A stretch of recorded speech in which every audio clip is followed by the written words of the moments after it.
Hi, my name's Corey Sunday.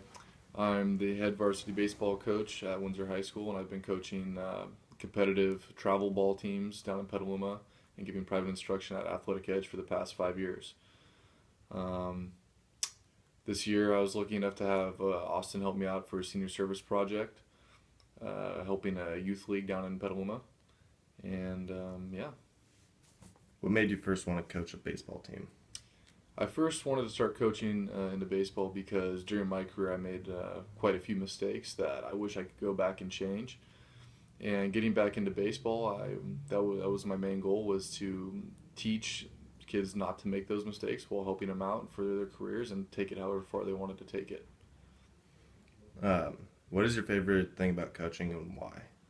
My favorite thing about coaching would be to take somebody that wants to do something and give them the resources and enable them to achieve their goals.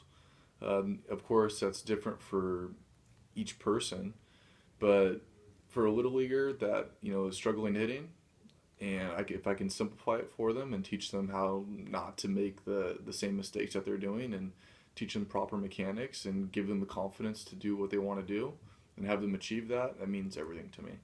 For the older guys, that where the game is getting a little bit more stricter and is getting a little bit more complicated and a little bit more detail to it, enabling them to understand what is expected of them and how to achieve that, uh, and see their career furthered from it and maybe able to gain a starting spot or make a roster that they necessarily might have not have made,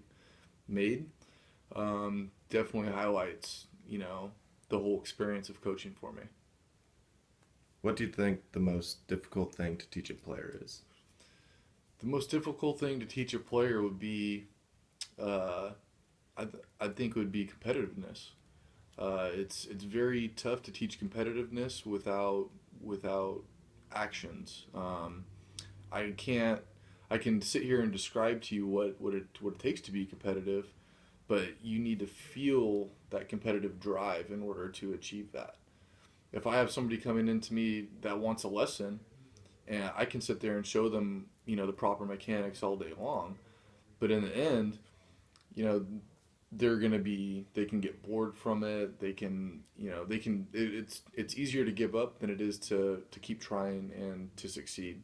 And that's where it all starts, is with the competitiveness. If they have competitiveness, you're able to work with them. They'll have the drive. They'll be more motivated to work with you.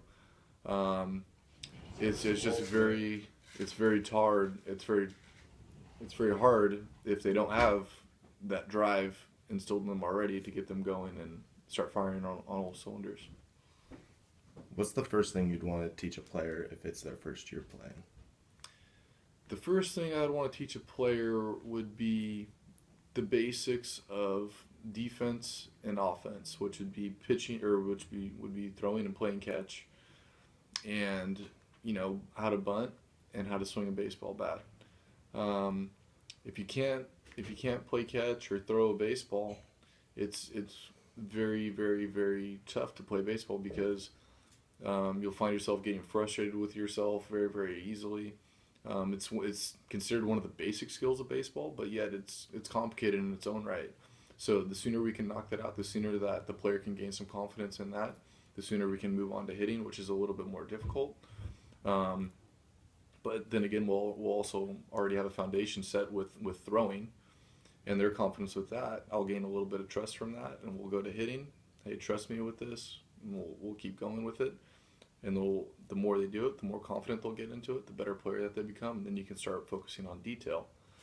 But I would always start with basic fundamentals, which would be throwing, catching, uh, even taking ground balls. Ground balls they can be very, very difficult, because the ball, it's hard to judge a ground ball unless you do it hundreds and hundreds of times. The ball doesn't come off the bat the same until you've seen it thousands of times, and by the time you're at the high school level, then you can start categorizing what kind of ground ball it is, whether it's one hopper, whether it's a two hop chop, whether it's a slow roller, just depending on what it is. And it takes time for you to recognize as a fielder how to approach these situations, how to read the ball off the bat, and how to make a play from it. As a coach, do you think winning's everything? Or Absolutely not. Absolutely not.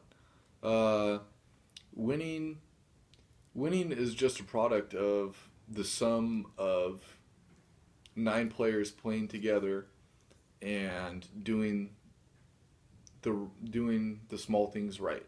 Um, there's a saying in baseball that the team that makes the most routine plays during a game wins, and that is 100% true. If you make the routine plays and you don't make any errors, you will succeed. But there's a lot of smaller things that go into doing all these small things right in order to win. There's games where a pitcher can throw a no hitter and still lose. That's why it's this game is so great in that winning isn't everything, but winning is just kind of a byproduct of doing things the right way, and that's why it relates more to life. Um, winning it's this game is more focused on the process than it is on winning and losing. Losing happens. Losing happens in life. Losing happens every day. But as long as you can make an adjustments and learn from what you did wrong and get better from it, that's what makes people very very successful at this game. Um, as a coach, I never focus on winning or losing. I focus on the process, and if you're doing things the right way and you're paying attention to detail, and you're paying attention to your players and how they are progressing uh, fundamentally, mechanically, um, you're going to see a lot more success that way than you are if you stress the winning concept. Like, for example, um, if you do that, you're not going to win. That's not teaching a player how to make an adjustment and learn from that mistake right there. That's saying if you do that again, you're going to lose. There's no constructive part of the constructive criticism there. There's nothing but criticism. And so what that teaches the player is this is bad, don't do it, but where do I go from here?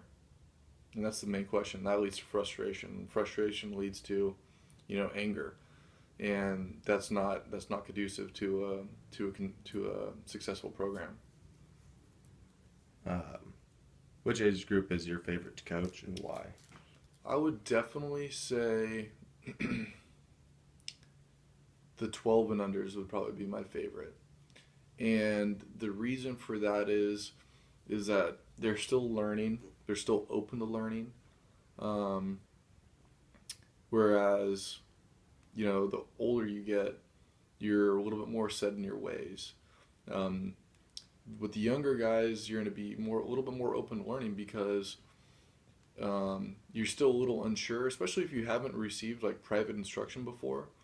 It's a little bit easier to get through to those kids and say, hey, try this and feel this out, and let's start swinging this way, let's start throwing this way, and then they can feel it physically.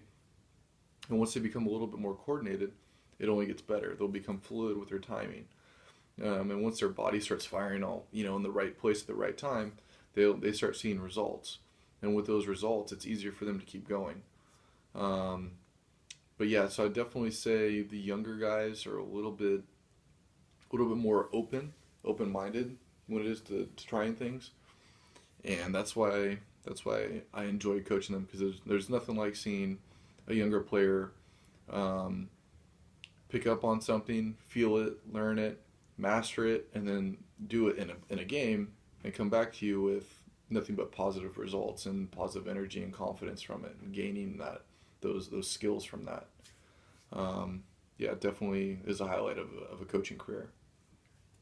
What age group is the most difficult for you to coach and why? Um, I would have to say the high school level.